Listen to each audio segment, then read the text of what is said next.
ప్రస్తుతం ఆంధ్రప్రదేశ్లో రాబోయే 2 నెలల్లో ఎలక్షన్లు అనేవి జరగబోతున్నాయి. సార్వత్రిక ఎన్నికలు, పార్లమెంట్ ఎన్నికలు. రెండాటిలోని వైఎస్ఆర్సీపీ పార్టీని మేము ఖచ్చితంగా గెలవబోతున్నాం, పార్టీని ఓడించబోతున్నాం అని చెప్పి చంద్రబాబు నాయుడు, పవన్ కళ్యాణ్ ఇద్దరు పొత్తు పెట్టుకొని గంభీర్యాలు అనేవి పలుకుతున్నారు. వాళ్ళు నిజంగా చెప్పినట్టుగానే వచ్చే ఎలక్షన్లోని జగన్మోహన్ రెడ్డి గారు వీళ్ళు ఢీకొట్టి ఎదురు నిలబడగలరా? అది చాలా కష్టం అండి. జగన్మోహన్ రెడ్డి గారు ఏ పదవి లేకుండానే 2014లో 67 సీట్లు సంపాదించారు. అట్లాగే తర్వాత 5 ఏళ్ళు ప్రతిపక్షంలో ఉండి తన చిత్తశుద్ధితోటి పాదయాత్ర చేయనివ్వండి, చేసిన వాగ్దానాలు ఇవన్నీ కూడా చేయబట్టి ప్రజలు అవి నమ్మి ఓట్లేశారు. 151 సీట్లు వచ్చినాయి, 22 పార్లమెంట్ సీట్లు వచ్చినాయి.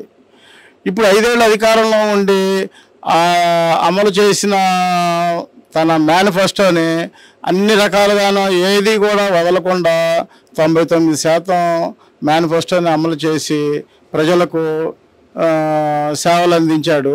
ఆ నిధులు కూడా సక్రమంగా తన ముందుగా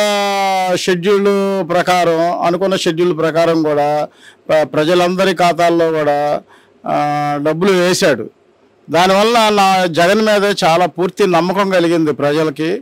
ఏ రాజకీయ పార్టీ కూడా ఇండియా మొత్తం మీద కూడా ఏ రాజకీయ పార్టీ కూడా ఈ రకంగా చెప్పిన వాగ్దానాలన్నింటినీ కూడా జగన్మోహన్ రెడ్డి గారు అమలు చేసినంతగా ఏ రాజకీయ పార్టీ ఏ రాష్ట్రంలో కూడా అమలు చేయలేదు. అదేవిధంగా అన్ని అభివృద్ధి కార్యక్రమాలు కూడా అన్ని చేస్తున్నాడు. 17 మెడికల్ కాలేజీలకి, గవర్నమెంట్ మెడికల్ కాలేజీలు 17 మెడికల్ కాలేజీలకి శంకుస్థాపన చేసి వాటిలో 5 మెడికల్ కాలేజీలను కూడా ప్రారంభించాడు. వాటిలో అడ్మిషన్స్ కూడా జరిగినాయి. మొదటి సంవత్సరం విద్యార్థులు చదువుతున్నారు. అట్లాగే విద్యా వ్యవస్థను పూర్తిగా ఆధునీకరించాడు. ఆధునిక విద్యను పిల్లలందరికీ కూడా అందజేస్తున్నాడు. ఈ పిల్లలందరికీ కూడా యూనిఫామ్స్ కానీ, కావలసిన పుస్తకాలు కానీ, 8వ తరగతి నుంచి ట్యాబులు కానీ అన్నీ ఇస్తున్నాడు. అదన్ను వీళ్ళు పౌష్టికాహారం కూడా గోరుముద్ద పేరుతోటి పౌష్టికాహారం అందజేస్తున్నారు. వారానికి 5 గుడ్లు ప్లస్ 3 రోజులు జావా, చిక్కీలు, అన్ని రకాలు. వాళ్ళ ఇంట్లో కూడా వాళ్ళు తినలేరు. మనం కూడా మన ఇంట్లో మనం అన్ని రకాలుగా మనం రోజుకి ఒక రకం మనం తినం. అటువంటిది గవర్నమెంట్ ప్రస్తుతం జగన్మోహన్ రెడ్డి గారి ప్రభుత్వం పిల్లలకి గోరుముద్ద పేరుతోటి అంత పౌష్టికాహారం అందజేస్తున్నారు. అట్లాగే ఈ పిల్లలందరూ కూడా చదువుకోవడానికి వసతులు కూడా నాడు నేడు కింద అన్ని స్కూల్స్ కూడా అభివృద్ధి చేస్తున్నారు. ఇప్పుడు 2వ విడత కూడా అభివృద్ధి కార్యక్రమం అయిపోవచ్చింది. 3వ విడత కొన్ని స్కూల్స్ ఉన్నాయి, ఇంకొక 8,000 స్కూళ్ళు. 3వ విడత కూడా కార్యక్రమం పూర్తయితే అన్ని స్కూళ్ళు కూడా ఆధునీకరించబడి ప్రజలకు విద్యార్థులకు ఎంతో మేలు జరుగుద్ది. అట్లాగే వైద్యం కూడా నాడు నేడు కింద హాస్పిటల్స్ అన్ని, ఏరియా హాస్పిటల్స్ అన్నీ కూడా ఒక్కొక్క హాస్పిటల్ని 50 కోట్లతోటి 100 కోట్లతోటి అభివృద్ధి చేశారు. అభివృద్ధి చేసి అన్ని రకాల స్కానింగ్లు కానీ, ఎక్స్రేలు కానీ అన్ని రకాల స్పెషలిస్టులు కూడా హాస్పిటల్స్లో ఉండేట్టుగా చేసి ఎక్కడికక్కడ వైద్యాన్ని చాలా అభివృద్ధి చేశారు. అట్లాగే విద్యను పేద విద్యార్థులు కూడా చదువుకోవడానికి 17 మెడికల్ కాలేజీలను ఏర్పాటు చేశారు. అట్లా మందులు కూడా చాలా ఫ్రీగా ఇస్తున్నారు. ఆరోగ్యశ్రీ పథకం కింద 25 లక్షల రూపాయలు ఖర్చు అయ్యే వైద్యం కూడా ప్రభుత్వం అందజేస్తుంది. ఇది ఇంతకుముందు ఏ గవర్నమెంట్ కూడా అందజేయలేదు. అంతకుముందు 10 లక్షల వరకే ఉండేది, ఇప్పుడు 5 లక్షలు చేశారు. అట్లాగే వ్యవసాయానికి ఆర్బీకేల ద్వారా ఎంతో మేలు జరుగుతుంది. ఆర్బీకేలు విత్తనాలు ఇక్కడే ఇస్తున్నారు, పంటను కొనుగోలు చేస్తున్నారు. పురుగు మందులు కానీ ఎరువులు కూడా ఆర్బీకేల ద్వారా రైతులకు అందజేస్తున్నారు. రైతు ఏ రైతు కూడా గ్రామాన్ని వదిలిపెట్టి బయటకు వెళ్ళే పరిస్థితి లేదు. అన్నీ కూడా గ్రామాల్లోనే జరిగిపోతున్నాయి. అట్లాగే పంటను నమోదు చేయడం, పంట నమోదు ఈ క్రాప్ కూడా అందరి పంటలు నమోదు చేసి ఎక్కడన్నా ఏమన్నా నష్టం జరిగితే వెంటనే నష్టపరిహారం కూడా రైతులకు అందజేస్తున్నారు. అదే సంవత్సరం అదే పంట కాలంలో రైతులకు అందజేస్తున్నారు. ఈ వ్యవస్థ ఎప్పుడూ ఇట్లా జరగలేదు. ఎప్పుడో 2-3 సంవత్సరాలకి ఏడు తుఫాను వస్తే 2-3 సంవత్సరాలకి తుఫాను కింద ఎకరానికి 1000-2000 అట్లా ఇచ్చేవాళ్ళు. అట్లా కాకుండా ఇప్పుడు చాలా ఎక్కువ మొత్తంలో ఇస్తున్నారు. మొన్న ఈ మధ్య పోయిన సంవత్సరం పసుపు పంట నష్టపోతే ఎకరానికి 50,000 చొప్పున అదే సంవత్సరం రైతులకి అందజేశారు. అట్లాగే సచివాలయ వ్యవస్థ, గ్రామ సచివాలయ వ్యవస్థ వాలంటీర్లను పెట్టి ప్రజలకి పరిపాలనను గ్రామాలకే తెచ్చాడు. గ్రామంలోని ప్రజలు ఏ సర్టిఫికేట్ కావాలన్నా కానీ గ్రామాన్ని వదిలిపెట్టి బయటికి వెళ్ళే పని లేదు, ఊళ్ళోనే జరిగిపోయాయి. ఇదివరకైతే మండలానికి వెళ్ళి 10 రోజులు 15 రోజులు తిరిగినా కానీ పనులు మళ్ళీ మధ్యలో బ్రోకర్ను పట్టుకుని వాడికి డబ్బులు ఇచ్చి మండలంలో ఆ పనులు చేయించుకునేవాళ్ళు.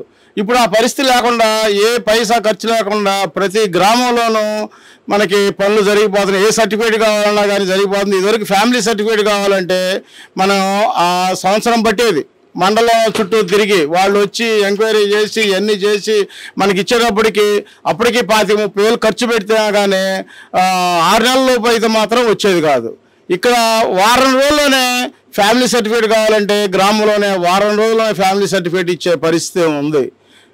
అట్లాగే ప్రతిదీ కూడా పెన్షన్ వాలంటీర్ల ద్వారా పెన్షను తెల్లవారుజామునే ఉదయం 6 గంటలకే అందరికీ పెన్షన్లు అందుతున్నాయి. దానివల్ల పెన్షన్లు తీసుకునే వాళ్ళు చాలా ఆనందంగా ఉన్నారు.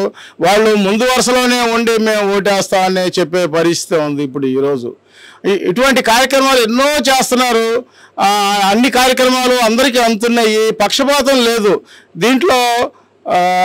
ఇదివరకు తెలుగుదేశం ప్రభుత్వంలో జన్మభూమి కమిటీలు అని చెప్పేసి ఆ జన్మభూమి కమిటీ ఎవరికైతే సిఫార్సు చేసిందో వాళ్ళకే ప్రభుత్వ పథకాలు అందేయి. ఒకవేళ మనం ఎవరన్నా పెట్టుకుంటే దరఖాస్తు చేస్తే మీరు ఆ పార్టీ కదా, మీరు మాకు ఓటేయలేదు కదా, మీకు ఇవ్వం అనేవాళ్ళు. కాకపోతే మీరు కనుక ఇప్పుడు మా పార్టీలో చేరి కళ్ళవ కప్పుకొని ఫోటో తీసి ఫ్లెక్సీలో మీ ఫోటో వేయించుకుని ఉంటే అప్పుడు మీకు పథకాలు ఇస్తామనేవాళ్ళు. అట్లా మేము చాలామందిని ఆ రోజుల్లో మేము అట్లాగే చేయండి అని చెప్పేసి మన పార్టీ వాళ్ళని కూడా అట్లాగే చేసి పనులు చేయించుకున్నాం. తర్వాత ఓట్లు మాత్రం పడలేదు. ఓట్లు మాత్రం మళ్ళీ ఓటు వచ్చేటప్పటికి వీళ్ళంత బాధలు పెట్టారని చెప్పేసి ప్రతి ఒక్కరు కూడా వైఎస్ఆర్సీపీకి ఓట్లు వేశారు. ప్రాతూరు గ్రామంలో 2014లో 469 ఓట్లు మెజార్టీ వస్తే 5 ఏళ్ళు చంద్రబాబు పరిపాలన తర్వాత 19లో వైసీపీకి 562 ఓట్లు మెజార్టీ వచ్చింది. అంటే దాదాపు 100 ఓట్లు పెరిగినాయి. అంటే చంద్రబాబు నాయుడు పరిపాలన మంచిగా చేస్తే వైఎస్ఆర్సీపీకి ఓట్లు ఎట్లా పెరుగుతాయి? చంద్రబాబు నాయుడు పరిపాలన సరిగా చేయలేదు కాబట్టే వైఎస్ఆర్సీపీకి అన్ని ఓట్లు వచ్చినాయి. అట్లాగే జగన్మోహన్ రెడ్డి గారు ఇచ్చిన మాట ప్రకారం అన్ని వాగ్దానాలు నెరవేర్చారు. అది కూడా ప్రాతూరు గ్రామంలో ఒకటి చెబుతా నేను, ఈబీసీ నేస్తం కింద అంటే అగ్రకులాల్లో పేదలకి 73 మందికి ప్రాతూరు గ్రామంలో ప్రాతూరు సచివాలయం కింద ప్రాతూరు గుండెమెడ గ్రామాలు ఉన్నాయి. 73 మందికి ఈబీసీ నేస్తం కింద 15 సంవత్సరానికి 15,000 రూపాయల చొప్పున వస్తున్నాయి. ఈ 73 మందిలో కూడా 10 మంది వైశ్యులు కానీ బ్రాహ్మణులు కానీ 10 మంది ఉన్నారు. అట్లాగే రెడ్లకి 18 మందికి వస్తున్నాయి. మిగతా 45 మందికి కమ్మవారికి ఈబీసీ నేస్తం వస్తుంది. అంటే ఎంత పారదర్శకంగా ఎంత పక్షపాతం లేకుండా ఇస్తున్నారో చూడండి. ఎవరికైనా కానీ ఆ పథకాలు అందుతున్నాయి.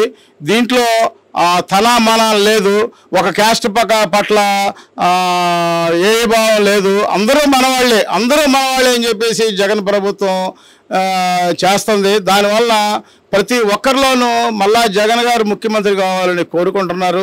అదేవిధంగా ఓట్లు కూడా అట్లా వేస్తారు. మా ప్రాతూరు గ్రామంలో అయితే వాళ్ళు ఎంత ఖర్చు పెట్టినా సరే, లక్షల కోట్లు ఖర్చు పెట్టినా సరే ప్రాతూరు గ్రామంలో మేము మళ్ళా అంతకు పోయినసారి కన్నా ఎక్కువ మెజార్టీ వస్తారని మేము నమ్ముతున్నాము.